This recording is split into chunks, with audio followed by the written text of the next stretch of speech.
मुख्यालय कोठे आहे? मुंबई. आरबीआयचे जे मुख्य गव्हर्नर असतात त्यांची नेमणूक कोण करते? राष्ट्रपती. Very good. त्यानंतर आरबीआयचे एकूण सदस्य किती? 20. ठीक आहे. आरबीआय मध्ये पैसे किंवा अकाउंट कोणाचे असते? छोटे म्हणजे आपल्या बँकचे आपण ज्याच्यामध्ये टाकतो त्या बँक. आपण ज्या बँकेमध्ये पैसे टाकतो त्या सर्व बँकेचे अकाउंट कुठं असतात? आरबीआय मध्ये असतात. तसेच तुला आम्ही काय प्रश्न विचारतो, कोणत्याही बँकेचे एकूण जे खाते असतात त्यांची संख्या किती असते?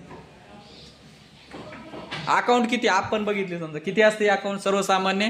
4. किती? 4. नावे सांगू शकते का? हो. कोणते? चालू खाते, बचत खाते, आवर्ती खाते आणि मुदत खाते. मुदत खाते. या 4 खात्यापैकी सर्वात कमी व्याज म्हणजे व्याज मिळत नाही असं खाते कोणतं?